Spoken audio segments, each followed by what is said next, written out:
Part 1 का 20 से।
हाँ बेटा देखो क्या है,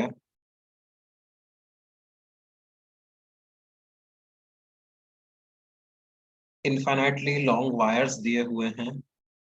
कौन से पार्ट में डाउट है बेटे? Part 1, part 2? एक पार्ट तो मैंने क्लास में कराया था शायद इसका तुम्हें।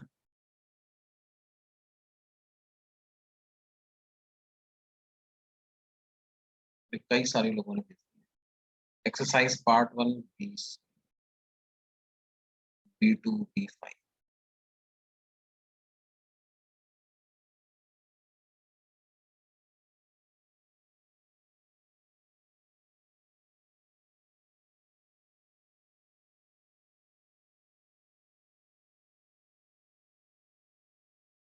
अच्छा पहले पार्ट 1 के भेजो भाई, पार्ट 2 के अभी मत भेजो डाउट, पहले पार्ट 2 के भेजो सारे। पहले पार्ट 1 के भेजो, राइट है ना? B9। Okay okay. तो B2 B5 B6 B7 B8 B9 B12। ठीक है।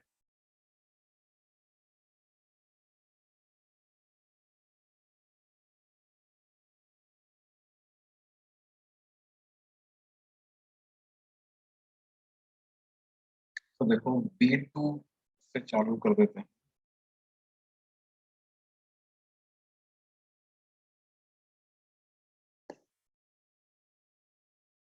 B2 में बोल रहा है कि ये L डिस्टेंस है ना? और B0 स्पीड से पार्टिकल एंटर करता है। इलेक्ट्रिक फील्ड ऐसा डाउनवर्ड डायरेक्शन में है और यूनिफॉर्म है। इलेक्ट्रॉन पे फोर्स ऊपर लग जाएगा और कांस्टेंट फोर्स लगेगा तो इस तरह के पैराबोलिक पाथ में वो चलेगा। और बोल रहे हैं इधर से निकलता है। तो यहाँ पे जाने के बाद जो उसकी वेलोसिटी है वो इनिशियल वेलोसिटी के साथ कितना एंगल बना रही है, यही एंगल ऑफ डेविएशन हो जाएगा, यही पता करना है। तो देखो जो ये एक्स कंपोनेंट ऑफ वेलोसिटी मतलब प्लेट्स के पैरेलल वाला कंपोनेंट, वो तो V0 ही रहेगा। और वाई वाला कंपोनेंट कुछ एक्वायर करना, तो लिखें V equal to U plus 8, right? तो initial Y component of velocity तो जीरो था। एक्सेलरेशन को QE बाई M ऐसा लिख सकते हैं। और टाइम कितना लगेगा इसको देखो, वो एक्स डायरेक्शन में इक्वेशन लगा के पता लगा सकते हैं। टाइम हो जाएगा displacement in x direction upon velocity का एक्स कंपोनेंट, तो that is L by V naught. तो टाइम को एल बाई वी नॉट रखते हैं।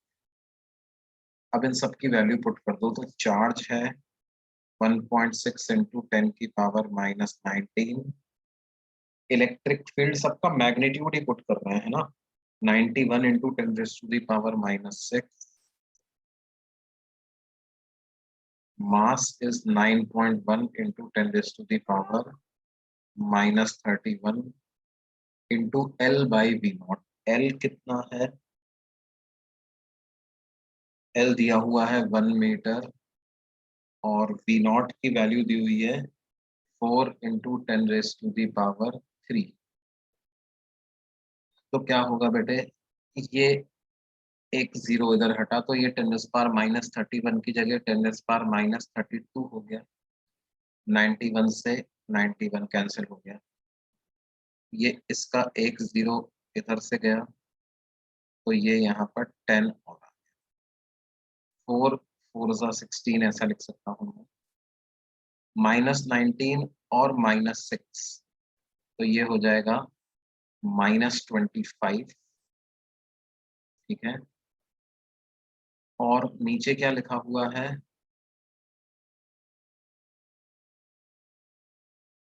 10 रेज़ पावर माइनस 32 और 10 रेज़ पावर 4, तो 10 raise to the power minus 28 लिखा हुआ है। तो ये आ जाएगा 4 into 10 raise to the power 3 metre पर second. Y component of velocity इतना आ गया, एक्स कॉम्पोनेंट भी इतना ही था, राइट? तो इसका मतलब क्या हो गया?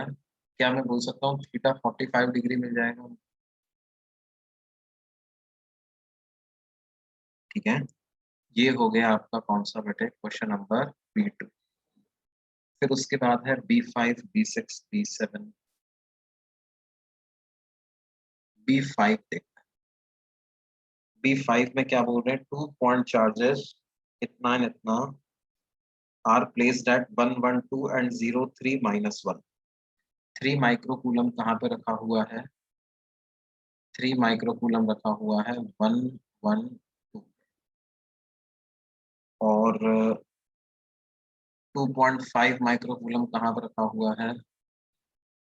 2.5 माइक्रोकूलम रखा हुआ है 0 3 माइनस।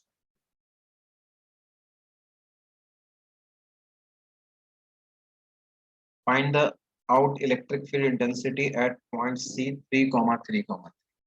कोई पॉइंट है 3,3,3। ठीक है, तो हमारे लिए उतना ये इम्पोर्टेंट नहीं है, मतलब एग्जैक्ट कोऑर्डिनेट्स के टर्म्स में काम करना है। तो देखो क्या करें, जो इलेक्ट्रिक फील्ड का वेक्टर फॉर्म में मैं फॉर्मूला लिख सकता हूँ, वो लिख सकता हूँ K Q by R cube into R vector. Net electric field हो जाएगा K Q one by R one cube into R one vector plus K Q two by R two cube into R two. R one vector क्या हो जाएगा? Charge one के respect में इस point का position vector, ये वाला vector हो जाएगा आर वन वेक्टर, और उसी चार्ज के रेस्पेक्ट में, दूसरे चार्ज के रेस्पेक्ट में पॉइंट पी का पोजीशन वेक्टर वो हो जाएगा आर टू वेक्टर। तो आर वन वेक्टर कितना हो जाएगा बेटे? 3 - 1 आई कैप प्लस 3 - 1 जे कैप प्लस 3 - 2 के। तो ये आ जाएगा 2 आई कैप प्लस 2 जे कैप प्लस के कैप। ये आर वन वेक्टर इतना है। तो इसका मैग्नीट्यूड ही आर वन है। आर वन की वैल्यू आ जाएगी under root of 2 square plus 2 square plus 1 square, मतलब 3 आ जाएगा।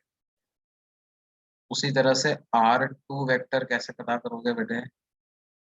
3 - 0 आई कैप प्लस 3 - 3 जे कैप प्लस 3 माइनस माइनस 1 के कैप।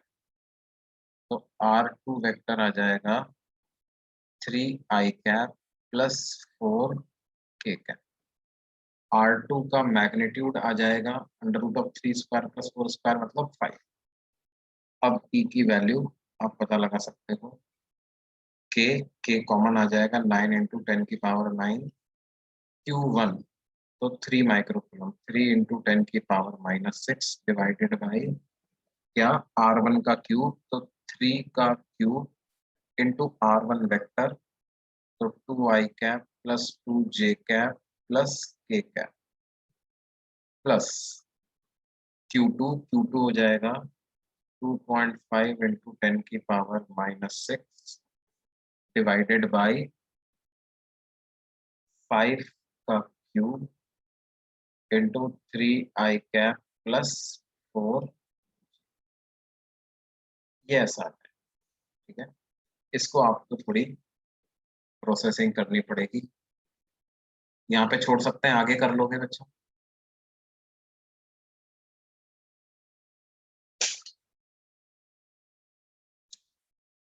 समझ में आया ना क्या किया हमने?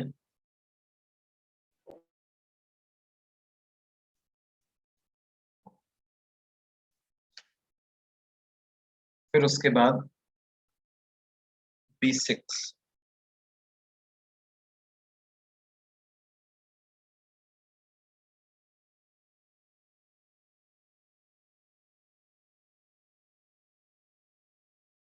सर आप सिर्फ इतना बोलो कि वेक्टर कैसे सॉल्व होगा,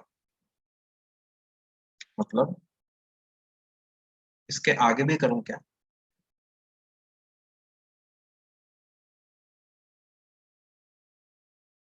अच्छा, ये कैसे आया? भाई देखो,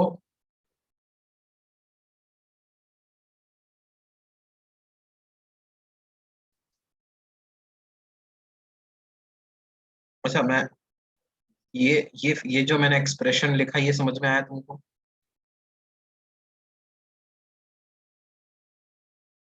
इसमें डाउट है? ये भी आया,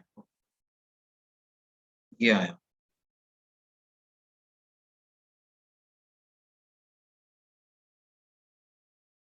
ये चीज समझ में आई?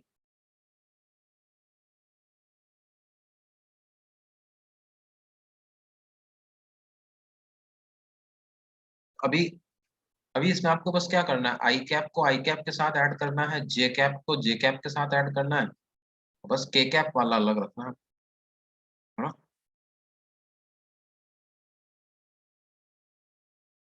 ओके, अब देखो,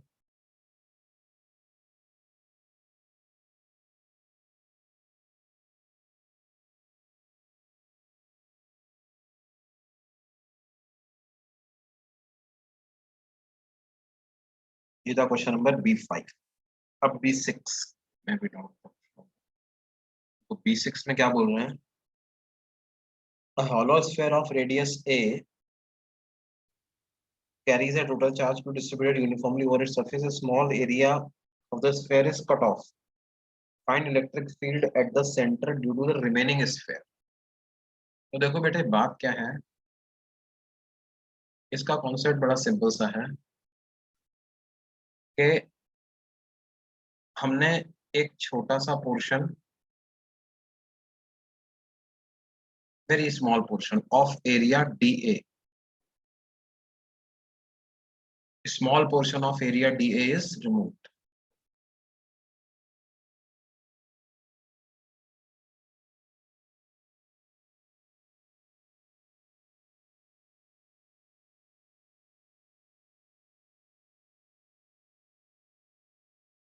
अच्छा देखो, जब ये एरिया DA यहाँ पे ही था, तब सेंटर पर इलेक्ट्रिक फील्ड 0 था ना, तो मैं बोल सकता हूँ E due to remaining sphere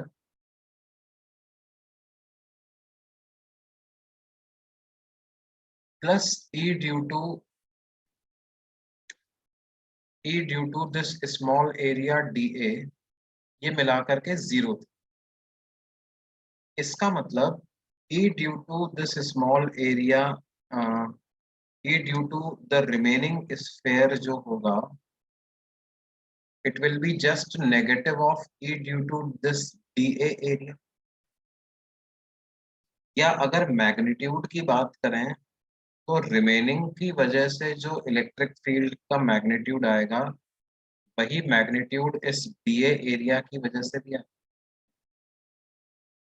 DA area का मैग्नीट्यूड बता सकते हैं अपन, डीए एरिया को एक पॉइंट पार्टिकल की तरह से ही मान सकते हो जिसका इलेक्ट्रिक फील्ड आ जाएगा के, उसका charge divided by capital R का स्क्वायर, यानी के, क्यू को क्या लिखूंगा, Q divided by 4 pi are square into D A divided by R. तो ई ड्यू टू रिमेनिंग ये कितना आ जाएगा भाई, K Q D A divided by 4 pi R की पावर,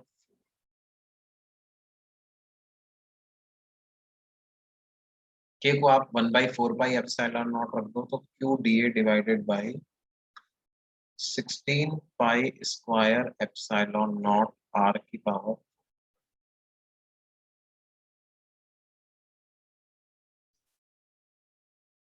समझा?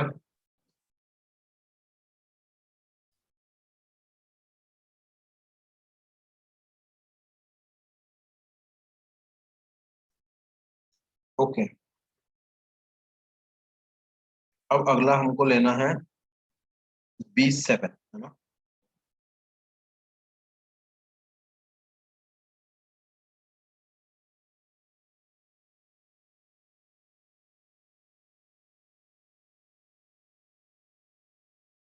B7 के दो पार्ट,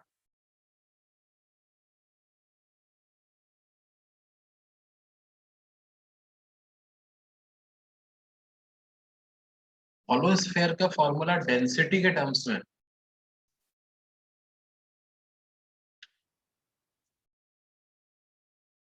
देखो वहां पर क्या है, डेंसिटी मतलब आपको सरफेस चार्ज डेंसिटी लिखनी पड़ेगी, डी क्यू बाई डी ए, है ना। वहां पे वॉल्यूम चार्ज डेंसिटी तो लिख नहीं सकते आप।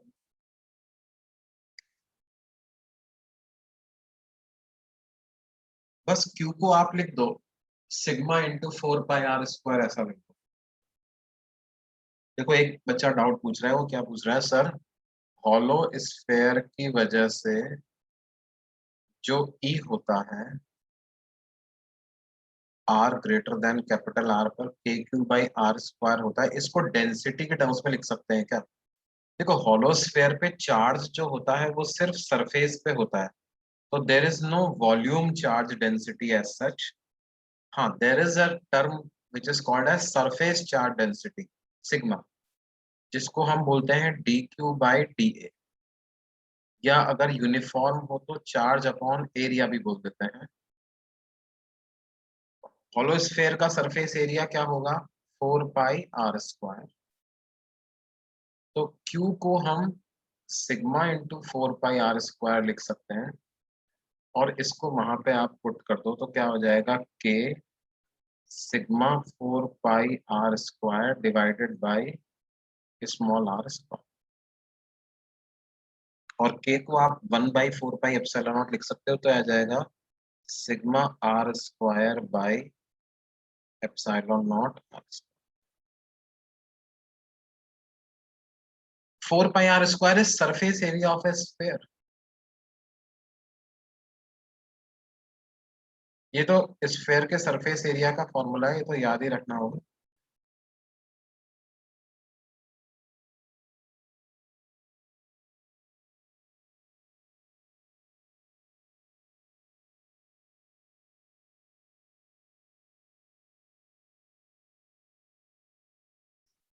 देखो B7 का पार्ट 1, उसमें हमें क्या दिया हुआ है,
और जो आई गॉट डिस्कनेक्टेड वाईफाई से, I had to switch to mobile data. तो देखो क्या है, B7 का पार्ट 1 की बात कर रहे थे हम लोग, और उसमें हमें क्या दिया हुआ है,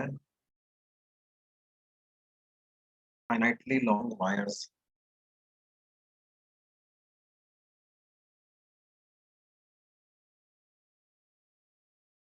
और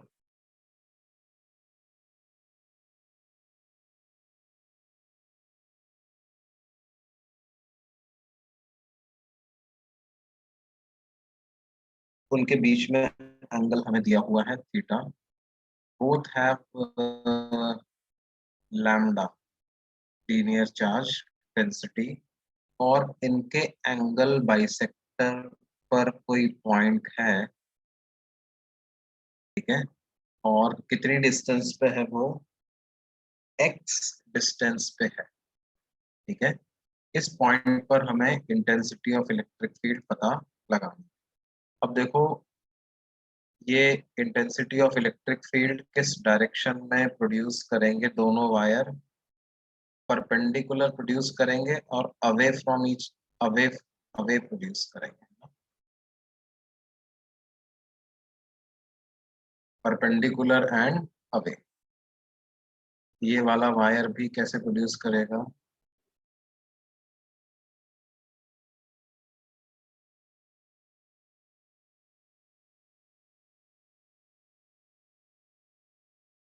परपेंडिकुलर और अवे प्रोड्यूस।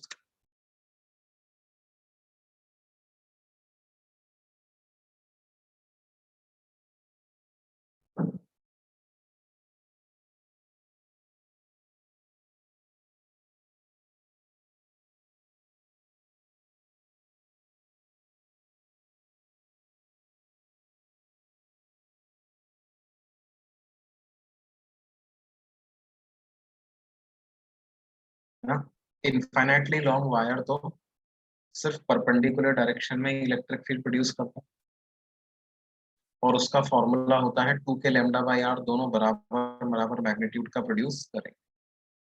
अब ध्यान दो बच्चों, ये एंगल थीटा है, तो ये आधा आधा एंगल जो होगा ये थीटा बाई टू हो जाएंगे, और ये 90 डिग्री है, तो ये वाला हो जाएगा 90 माइनस थीटा बाई टू, ये भी हो जाएगा 90 माइनस थीटा बाई टू। तो ये पूरा एंगल कितना हो जाएगा, 180 माइनस थीटा।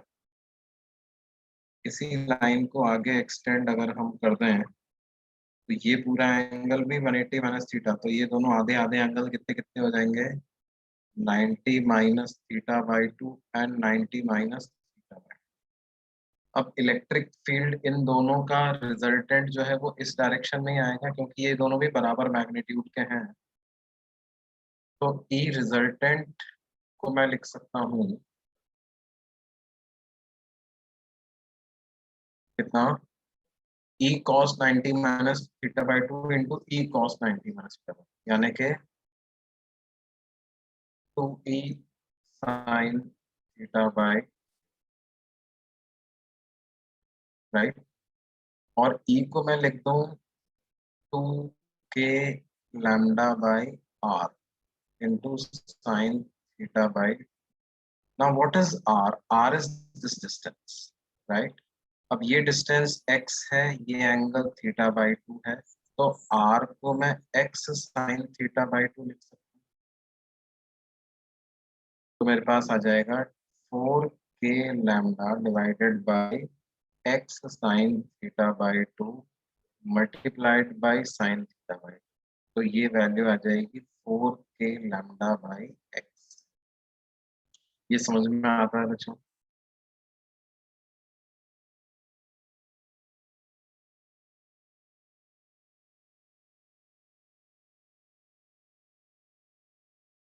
अब इसका एक पार्ट और है, जिसमें कि लेफ्ट वाले वायर के पास तो लैम्डा लीनियर चार्ज डेंसिटी और राइट वाले के पास माइनस लैम्डा, है ना। तो उसको कैसे करेंगे भाई, ये है लैम्डा, और इधर दूसरे वाले के पास है कितना, माइनस।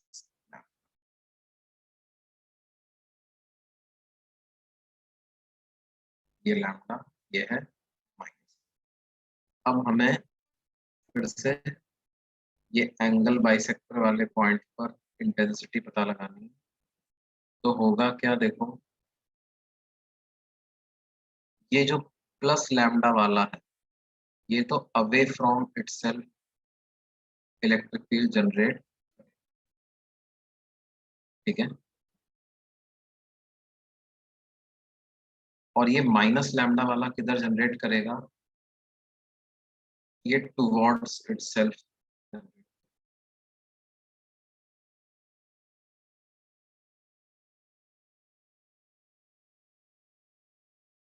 ठीक है। अब ये एंगल 90 डिग्री है, ये एंगल भी 90 डिग्री है, इन दोनों का मैग्नीट्यूड ई बाई 2 के लैम्डा बाई आर। ये angle theta by 2, this angle is also theta by 2। ये जो एंगल है this is 90 minus theta by 2, ये एंगल भी आएगा 90 माइनस थीटा। ये पूरा एंगल कितना हो गया, 180 माइनस थीटा, तो ये एंगल थीटा आ जाएगा। अब इस ई और इस ई का रिजल्टेंट जो है इसके एंगल बाइसेक्टर के अलावा है, तो वो आएगा ई, रिजल्टेंट को हम लिख सकते हैं E cos theta by 2 plus E cos theta by 2, मतलब 2e cos theta by, right, where what is e is 2k lambda by r into cos theta. Now what is r, see ये जो distance है ये x है इधर वाला, और r इसको बोलते हैं, तो r is x sin theta by 2 into cos theta by 2, तो ये आ गया 4k lambda by x into cot theta by,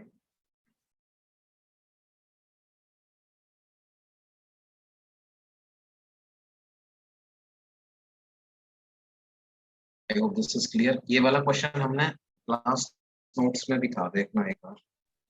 sir वो ईआर वाला नहीं समझा आपने, कैसे लिया ई कॉस थीटा, कौन सा लिया? हाँ बेटे, ये रिजल्टेंट सर नहीं समझा भाई, देखो नहीं सर, जो हमने, हाँ सर जो फर्स्ट लाइन लिखा है वो आपका। हाँ वही ना, ये वाला लाइन ना, ये लाइन कैसे आया देखो, ये जो दो इलेक्ट्रिक फील्ड वेक्टर आए, इनके बीच में एंगल थीटा आया, ये समझ में आया कि नहीं आया तुमको, ये वाला एंगल थीटा होगा, हाँ ये समझ में आया कि नहीं, यही है इंपॉर्टेंट चीज इसमें। अगर यहाँ तक ये समझ में आ गया कि ये एंगल थीटा है, उसके बाद तो आसान है ना, क्योंकि ये दोनों बराबर बराबर मैग्नीट्यूड के हैं, तो इनका रिजल्टेंट एंगल बाइसेक्टर की डायरेक्शन में हो, तो दोनों का एंगल बाइसेक्टर की डायरेक्शन में कंपोनेंट कर लिया, ई कॉस थीटा बाई 2, और इसका भी आ गया ई कॉस थीटा बाई, तो E cos theta by 2 plus E cos theta by 2 add होकर के हो जाएगा 2 ई कॉस थीटा।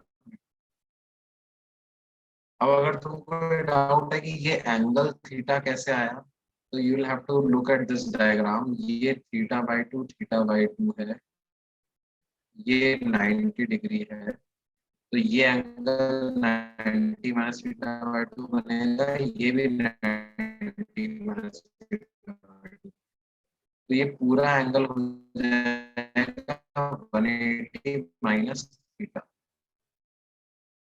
अब ये जो लाइन है यही आगे जा करके इसी लाइन के अलावा, ये पूरा एंगल 180 डिग्री है, ये बच गया, वो कितना बच गया, थीटा। तो ये आया समझ में? डेटा इज स्लाइटली फ्लिकरिंग, देखो एक मिनट, अगर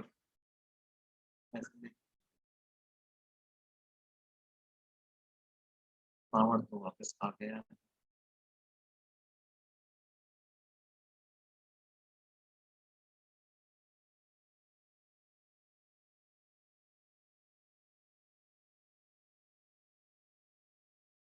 ठीक है बेटा। अच्छा,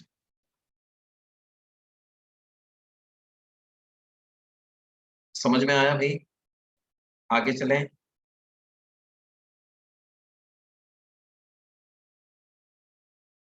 वापस से बताना ये सवाल।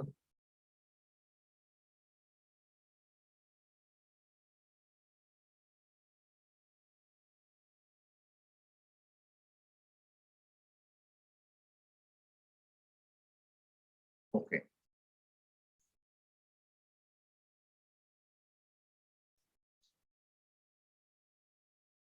अब आगे चलते हैं। इसके बाद और क्या डाउट था बच्चों? B7 के बाद क्या डाउट था? B8 हो गया था क्या?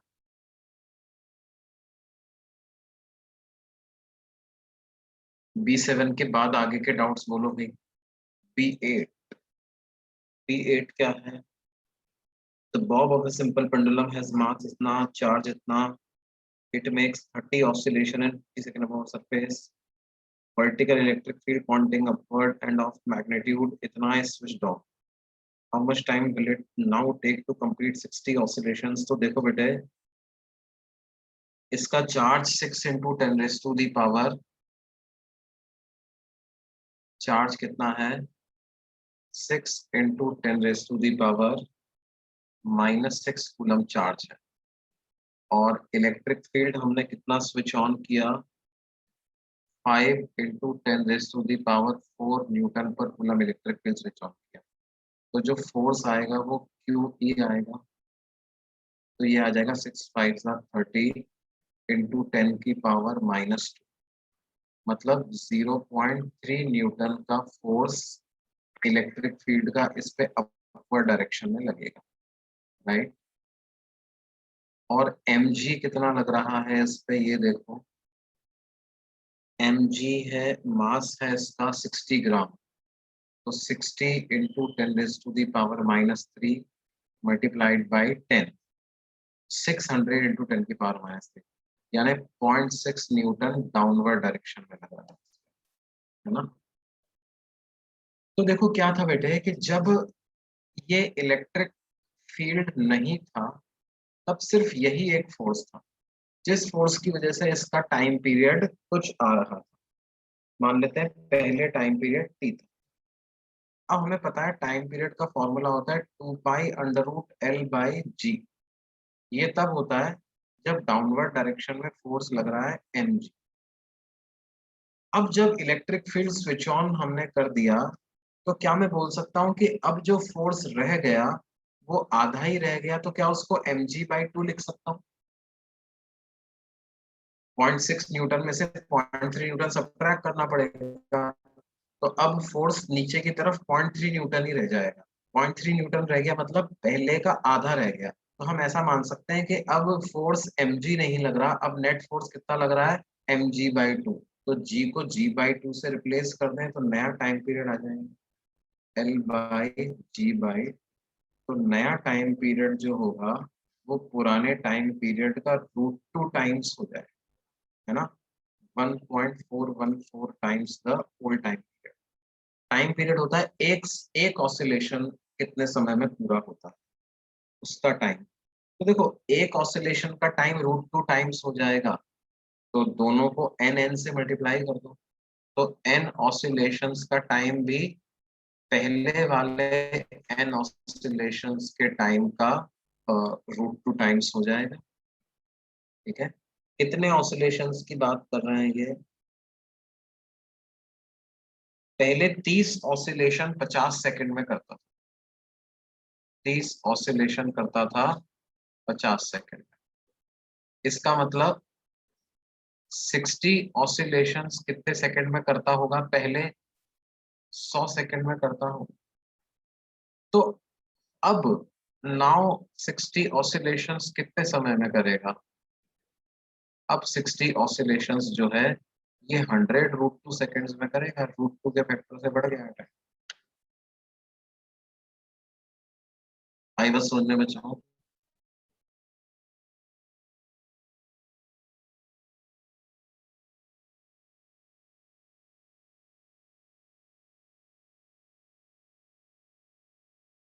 समझ में आई भाई बात?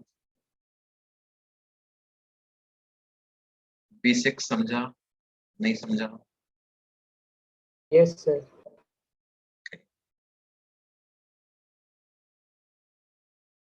B8 सॉरी, B8 के बाद B9 में भी कुछ लोगों को डाउट है। अरे बेटे B9 तो काफी आसान है। B9 में क्या दिया हुआ है? ये 3 प्लेट्स लगी हुई हैं और इन पे 4 डेंसिटीज कितनी कितनी हैं? सिग्मा, 2 सिग्मा, -4 सिग्मा, ये 4 densities. A B C D ये 4 पॉइंट्स। A B C। अब A पॉइंट की बात करोगे तो A पॉइंट पर ये वाली प्लेट प्रोड्यूस करेगी ऊपर सिग्मा बाई 2 एप्सिलॉन। ये वाली प्लेट भी प्रोड्यूस करेगी ऊपर 2 सिग्मा बाई 2 एप्सिलॉन। ये वाली प्लेट प्रोड्यूस करेगी नीचे कितना? 4 सिग्मा बाई 2 एप्सिलॉन। देखो एक बार तुमने एरो नीचे लगा दिया ना, तो अब चार्ज का मैग्नीट्यूड लो, क्योंकि नेगेटिव वैल्यू से तो बस यही पता चलता है कि डायरेक्शन क्या है, वो अपन ने ऑलरेडी लगा ही दिया। तो अब मुझे वापस एक और बार माइनस लगाने की जरूरत नहीं, एक और बार माइनस लगाने पूरा गड़बड़ हो जाएगा। तो क्या हुआ? 3 सिग्मा बाई 2 एप्सिलॉन नॉट ऊपर, 4 सिग्मा बाई 2 एप्सिलॉन नॉट नीचे। तो इन तीनों का रिजल्टेंट निकालोगे तो क्या आ जाएगा? Sigma by 2 epsilon not in downward. अब बी पॉइंट की अगर बात करें तो ये सिग्मा जो है ये प्रोड्यूस करेगा नीचे सिग्मा बाई 2 एप्सिलॉन। ये 2 सिग्मा प्रोड्यूस करेगा ऊपर, यानी 2 सिग्मा बाई 2 एप्सिलॉन। और ये -4 सिग्मा है, ये प्रोड्यूस करेगा नीचे 4 सिग्मा बाई 2 एप्सिलॉन। तो 4 और 1 5, 5 में से 2 सब्ट्रैक्ट करना पड़ेगा, तो रिजल्टेंट नीचे की तरफ आ जाएगा 3 sigma by 2 epsilon. C point पर ऊपर वाले दोनों सिग्मा 2 सिग्मा प्रोड्यूस करेंगे नीचे, और ये 4 सिग्मा वाला भी प्रोड्यूस करेगा नीचे। तो टोटल कितना आ जाएगा? Sigma by 2 epsilon not plus 2 sigma by 2 epsilon not plus 4 sigma by 2, यानी 7 sigma by 2 epsilon. D point पर देखें तो क्या होगा? -4 सिग्मा वाला अपनी तरफ प्रोड्यूस करेगा, 2 सिग्मा वाला नीचे, सिग्मा वाला भी। तो -4 सिग्मा की वजह से हो जाएगा 4 sigma by 2 epsilon not, 2 sigma की वजह से हो जाएगा 2 सिग्मा बाई 2 एप्सिलॉन नॉट, और ये हो जाएगा सिग्मा बाई।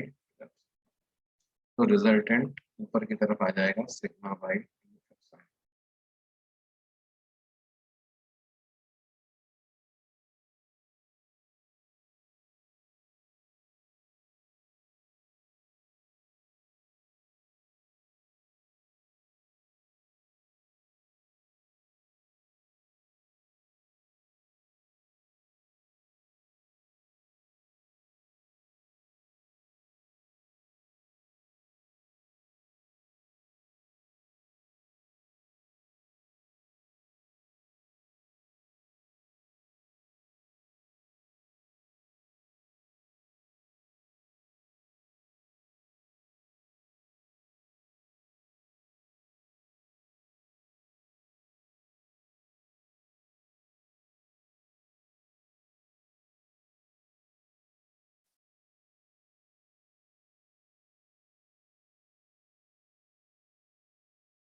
ये बात समझ में आई बच्चों?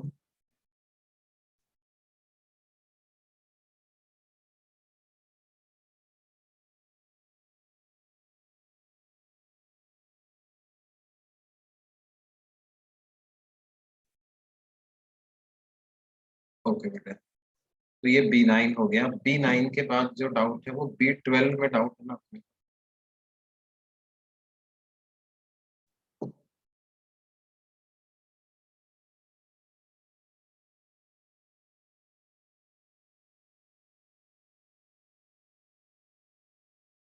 B12 का B part, a thread carrying uniform charge density lambda.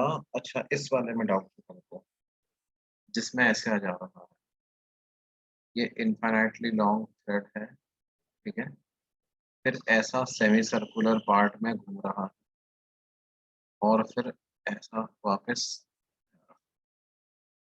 अब यहाँ पे पता लगाना,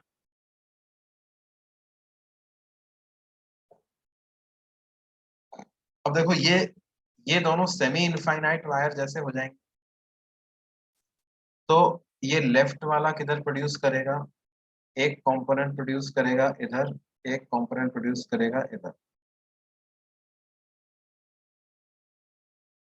और ये वाला राइट वाला किधर प्रोड्यूस करेगा, एक प्रोड्यूस करेगा ऐसे परपेंडिकुलर, एक प्रोड्यूस करेगा पैरेलल, और ये सब के सब के लैम्डा बाई आर, के लैम्डा बाई आर, के लैम्डा बाई आर।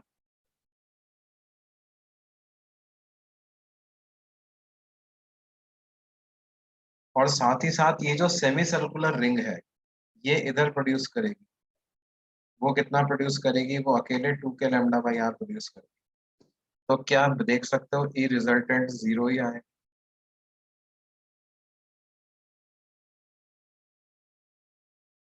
भाई देखो, एक जो सेमी इनफाइनाइट वायर होता है, सर उसकी वजह से इलेक्ट्रिक फील्ड के दो कंपोनेंट होते हैं, एक परपेंडिकुलर के लैम्डा बाई आर, और एक पैरेलल के लैम्डा बाई आर। ठीक है, तो जैसे ये वाला सेमी इनफाइनाइट वायर है, इसकी वजह से परपेंडिकुलर के लैम्डा बाई आर और पैरेलल के लैम्डा बाई आर। हाँ बोलो बेटा। सर वो ऊपर वाला फोर्स नहीं समझा आपने, 2 के लैम्डा बाई आर क्यूब लगाया। ये समझ में आया? हाँ ये वो पता है, नहीं समझा। पता आपने? ये पता है?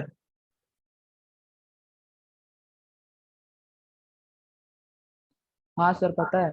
हाँ, तो बस इसी का तो अप्लाई किया है, इसको ही तो अप्लाई किया है भाई। देखो, अकेले इस वाले पोर्शन की वजह से देखो कितना हो, एक पैरेलल कंपोनेंट नीचे की तरफ के लैम्डा बाई आर, और एक परपेंडिकुलर कंपोनेंट राइट की तरफ के लैम्डा बाई आर। यही चीज तो अप्लाई करी है। क्या डाउट आ गया भाई?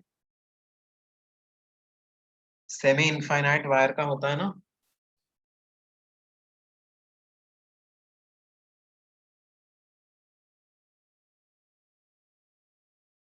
ओके, और बोलो। B12 हो गया। अब पार्ट 2 पे आ जाता है ना, एक्सरसाइज 1 पार्ट 2।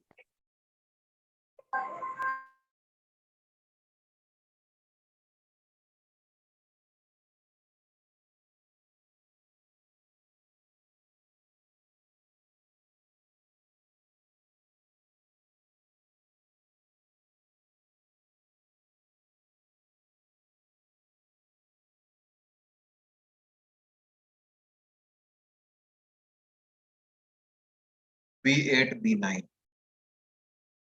ओके, उसके पहले कोई डाउट?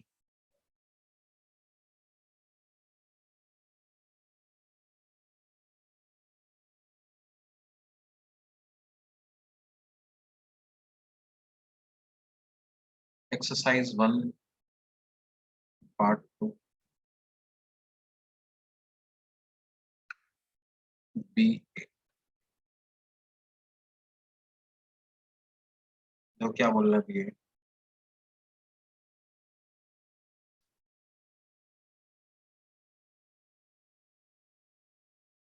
एक शीट है ना, this is an infinitely large sheet.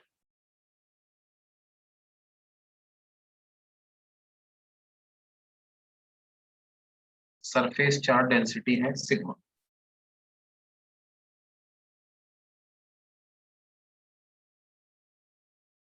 एक क्यू चार्ज m मास के पार्टिकल को इस शीट की तरफ v स्पीड से भेज रहा हूं। शीट से इसका डिस्टेंस है d।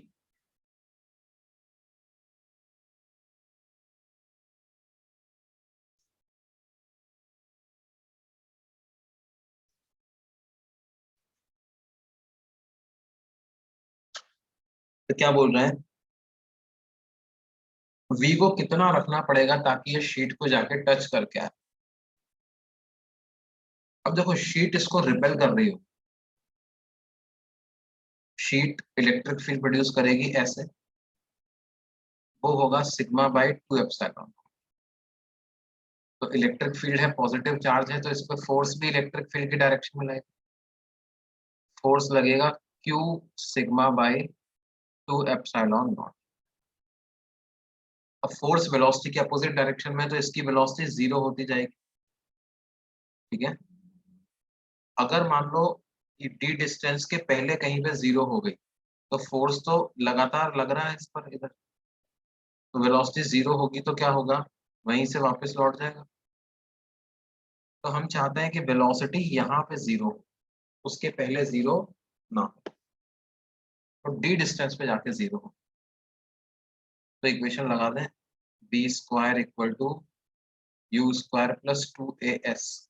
क्या एक्सेलरेशन कांस्टेंट होगा क्या? हाँ कांस्टेंट होगा। क्यों? क्योंकि इनफाइनाइटली लार्ज शीट का इलेक्ट्रिक फील्ड यूनिफॉर्म है, और यूनिफॉर्म इलेक्ट्रिक फील्ड में यूनिफॉर्म फोर्स लगेगा, यूनिफॉर्म फोर्स लगेगा तो यूनिफॉर्म एक्सेलरेशन होगा। B square equal to u को लिख देंगे बी प्लस 2 एक्सेलरेशन, ये हो जाएगा negative force upon mass Q sigma by 2m epsilon not, और डिस्प्लेसमेंट डी करना। तो बी स्क्वायर की क्या वैल्यू आ जाएगी, 2 से 2 कैंसिल हो गया, तो q sigma d divided by m epsilon naught. तो बी हो जाएगा under root of q sigma d upon m epsilon.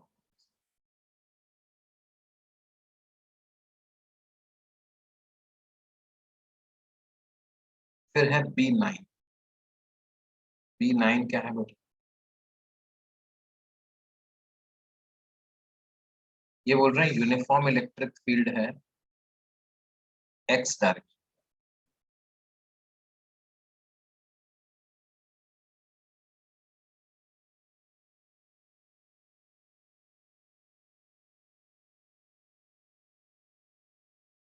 External agent को 0.2 कूलम के चार्ज को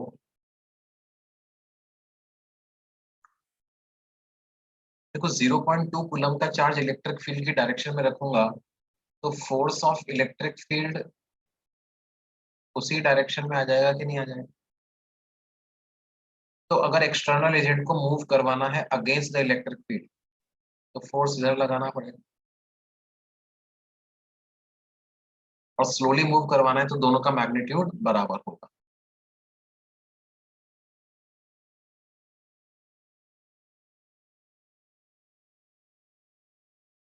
अच्छा, उसको इधर नहीं मूव करवाना, उसको किधर मूव करवाना है, ऐसे इस डायरेक्शन में मूव करवाना।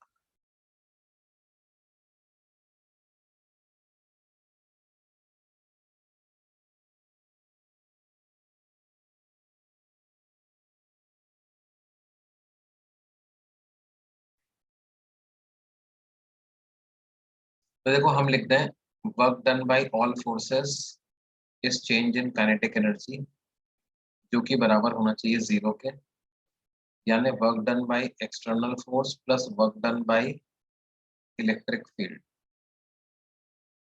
ये जीरो हो जाना चाहिए। तो work done by external force आ जाएगा negative of work done by electric.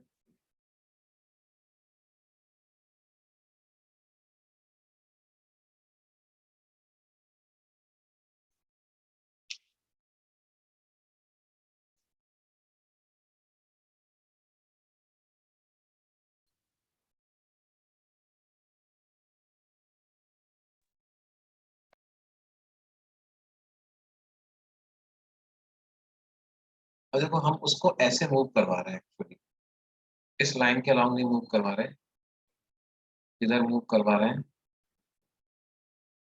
उसको हम, ये ऐसे 60 डिग्री डायरेक्शन।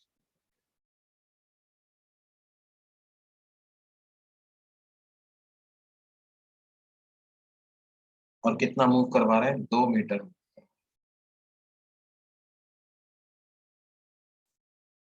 तो work done by electric field क्या हो जाएगा, F S cos theta. Force is Q into E, E is, E तो पता लगाना है, डिस्प्लेसमेंट कितना करना है, 2 मीटर। थीटा कितना है, ये 60 डिग्री है, तो ये एंगल 120 डिग्री हो जाएगा। तो कॉस 120, कितना वर्क करना पड़ रहा है, 4 जूल। 4 cos 120 डिग्री -1/2 होता है, तो ये हो जाएगा -0.2 इंटू ई इंटू 2 इंटू -1/2। तो ये माइनस से माइनस साइन कैंसिल होता है, ये कैंसिल हो जाएगा।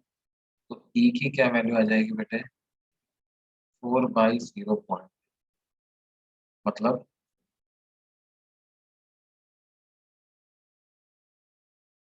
20 न्यूटन पर किलोमीटर। स्लोली स्लोली मूव करवा रहे हैं।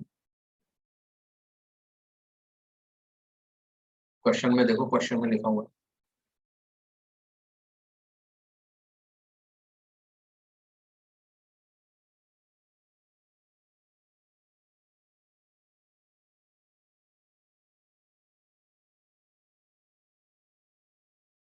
देखो क्या लिखा हुआ है,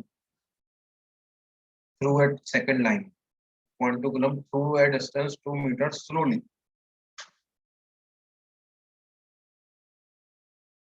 है ना। और बोलिए भाई।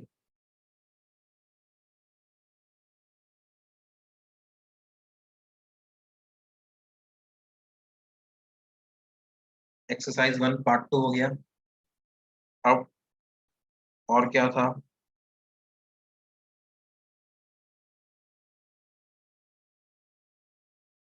एक्सरसाइज 2 पे आ जाए।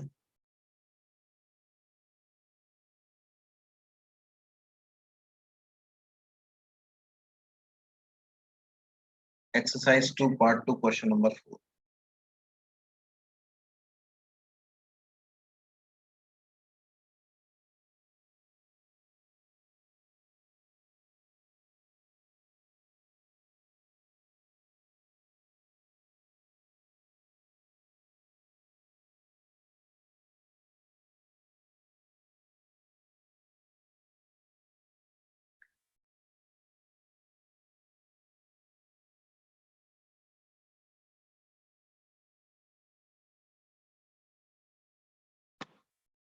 देखो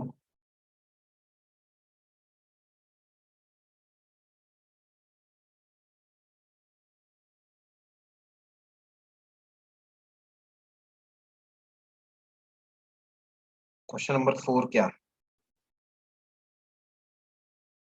two like charge infinitely long parallel wires with same linear charge density इतना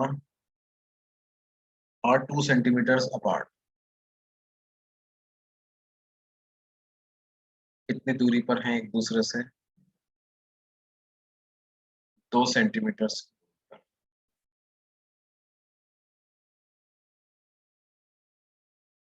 work done against electrostatic force पर unit length to be done in bringing them closer by 1 centimetre. देखो ये एक दूसरे को रिपेल कर रहे हैं, क्योंकि एक जैसा चार्ज है ना, तो रिपेल कर रहे होंगे, 1 सेंटीमीटर पास लाना है। मतलब इनके बीच की डिस्टेंस जो 2 सेंटीमीटर है उसको रिड्यूस करके कितना कर देना है मेरे को, 1 सेंटीमीटर कर देना है। तो अपन ऐसा करते हैं, एक वायर को फिक्स रख लेते हैं और दूसरे को ही मूव करवाते हैं। तो एक्सटर्नल फोर्स इधर लगाना पड़ेगा, राइट, और डिस्प्लेसमेंट भी इसी डायरेक्शन में होगा।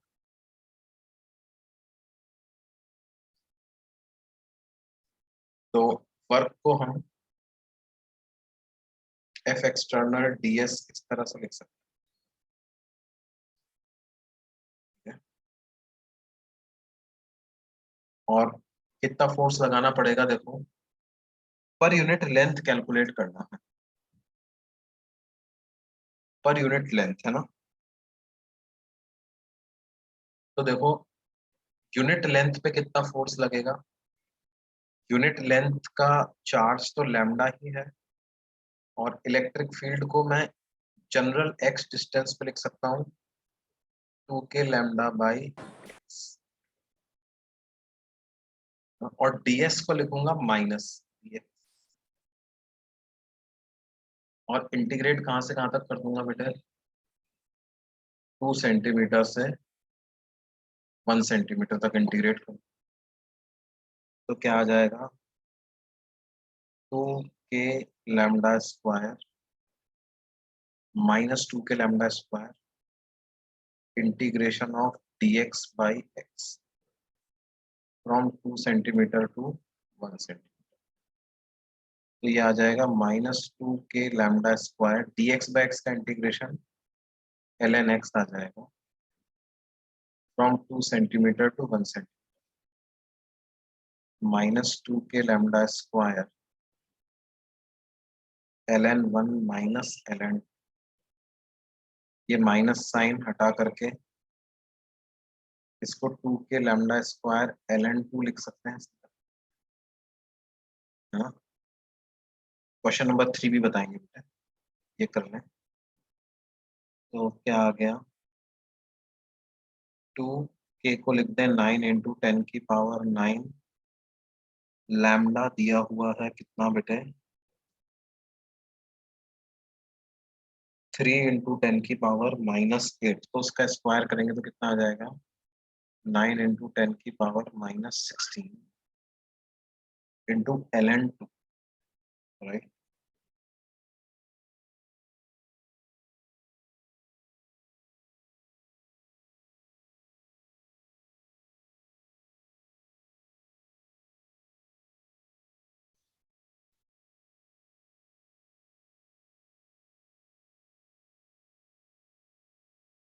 अच्छा, 3 इंटू 10⁻⁻8 इतना कूलम पर सेंटीमीटर दिया हुआ, तो इसको पर मीटर में कन्वर्ट करेंगे तो क्या हो जाएगा, 100 से मल्टीप्लाई करना, 3 इंटू 10 की पावर -6 हो जाएगा। तो इसका स्क्वायर करोगे तो 9 इंटू 10 की पावर -12 हो जाएगा।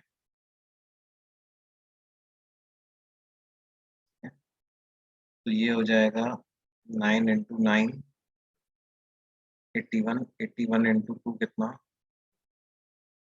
162 इंटू 10 की पावर -3, और ln 2 को लगभग 0.7 लिख सकते हैं। तो ये आ जाएगा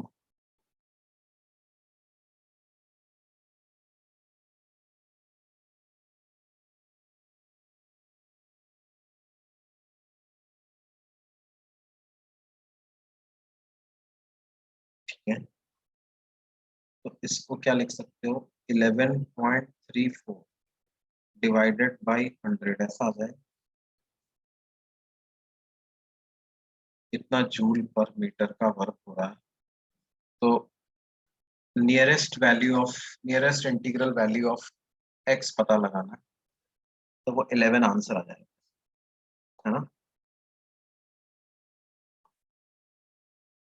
ये समझ में आया भाई सब लोगों को।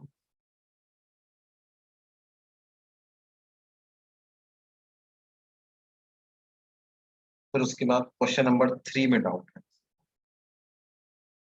क्वेश्चन नंबर 3 में क्या बोल रहे हैं, two small balls of mass 3m and 2m, 3m and 2m, having charges q are connected by a string passing over a fixed pulley. Calculate the acceleration of the balls in meter per second square. If whole assembly is located in a uniform electric field E equal to mg by 2q acting vertically downwards, neglect any interaction between the balls.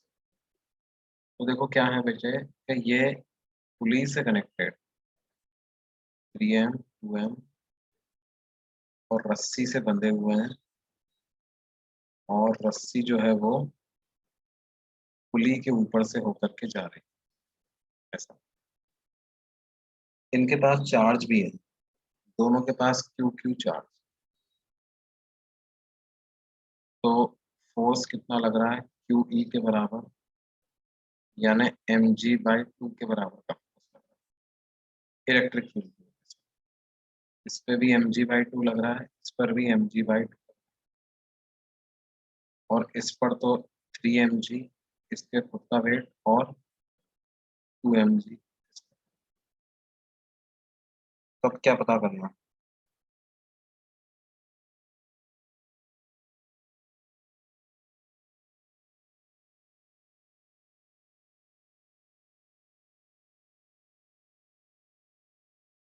Acceleration. तो acceleration तो आ जाएगा, देखो जैसे इसका acceleration मान लेते हैं नीचे है ए, इसका ऊपर है ए, तो इस पर क्या इक्वेशन लिख देंगे 3 mg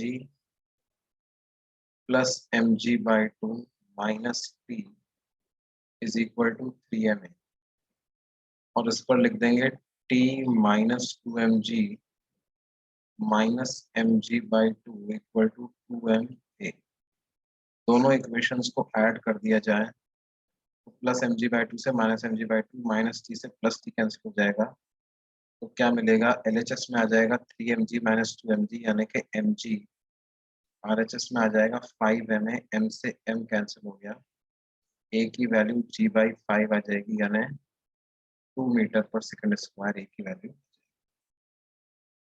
ठीक है बच्चों,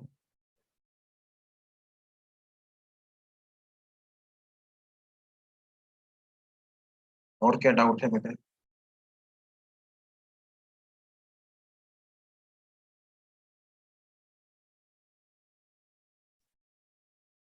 और कोई डाउट? क्वेश्चन नंबर 1 देखो, क्वेश्चन नंबर 1 में क्या बोल रहे हैं बेटे, बोल रहे हैं कि two equally charge identical conducting balls are separated from long threads from the same point, the charge and mass of the balls are such that they are in equilibrium, distance between them is इतना।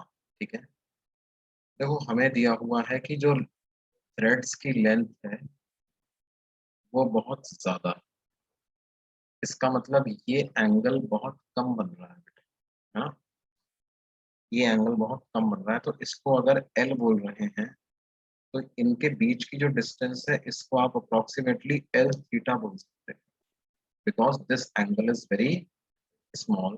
तो arc length और straight line distance लगभग बराबर ही हो जाएगी।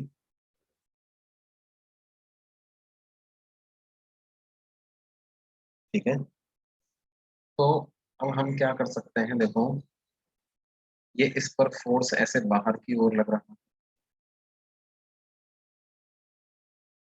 ठीक है, और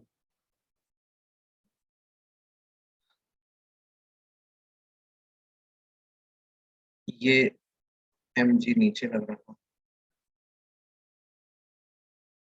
ये डिस्टेंस जो इनके बीच की ए है उसके हिसाब से फोर्स के Q square by A square आएगा। और इक्विलिब्रियम में क्या होगा बेटे, इसका जो रिजल्टेंट होगा वो इस रस्सी के ठीक अपोजिट डायरेक्शन में होगा, so that this angle is theta by 2, तो ये एंगल भी थीटा बाई 2 मिलेगा हमें। तो हम क्या लिख सकते हैं कि tan theta by 2 is equal to के Q square by A square into M G. tan theta by 2 को आप अप्रोक्सीमेटली थीटा बाई 2 ही लिख सकते हो, k Q square by M g a square ऐसा आ रहा है। और थीटा को मैं ए बाई एल लिख देता हूँ, तो a by l equal to के Q square by M g a square आता है।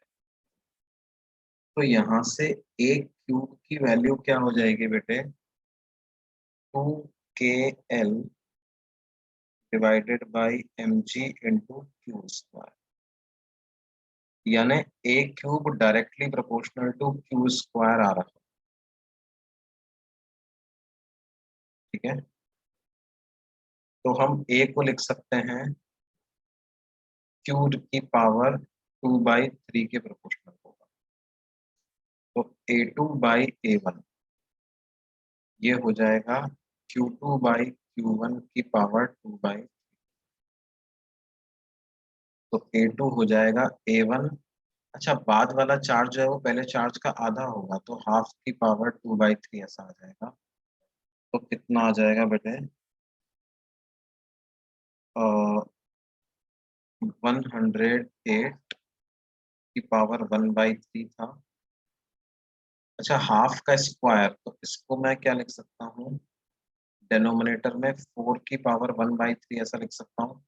तो आ जाएगा 108/4 पूरे की पावर 1/3।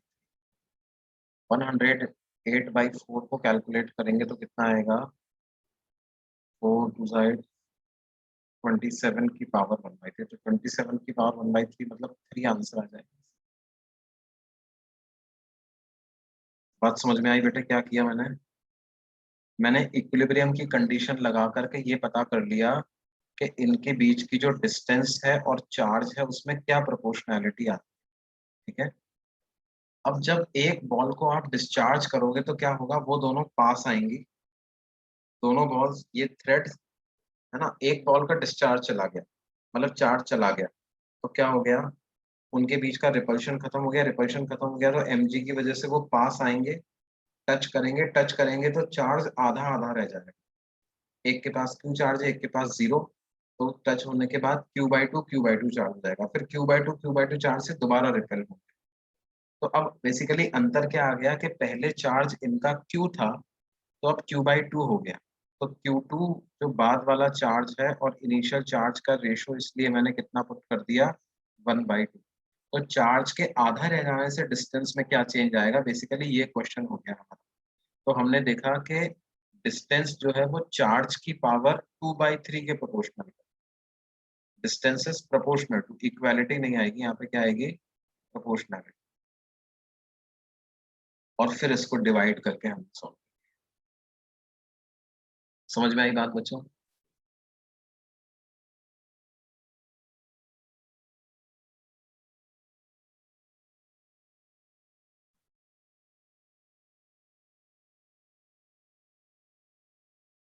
ठीक है बच्चों, तो फिर बाकी अपन अगली क्लास में कंटिन्यू करेंगे, है ना। ये तुमको भेजना है क्या डिस्कशन? हाँ सर। हाँ सर।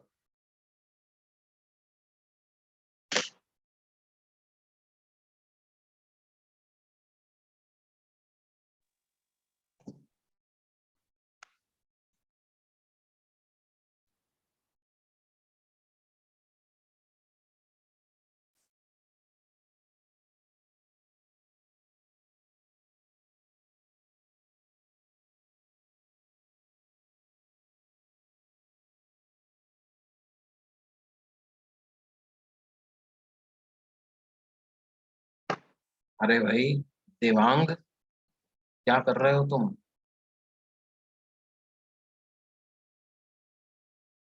हैं?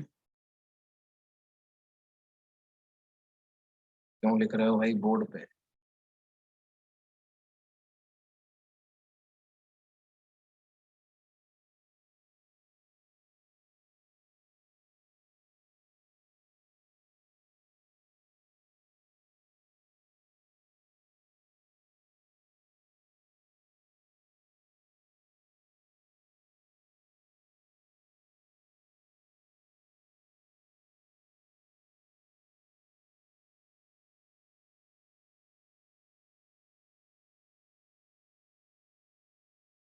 बेटे पूरा अपना 2 पार्ट में आएगा, ठीक है?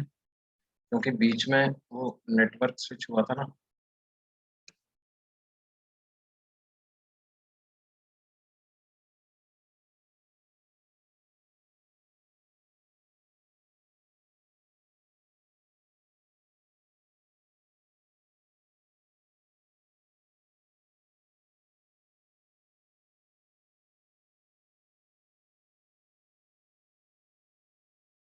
ओके सर, आ गया। Bye.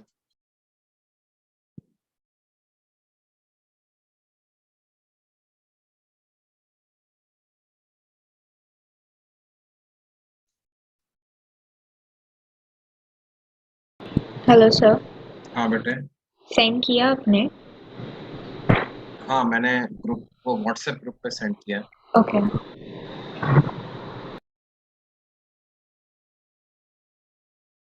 Bye, sir. Thank you. Okay बेटे। Thank you sir, bye sir. हाँ। Thank you, sir.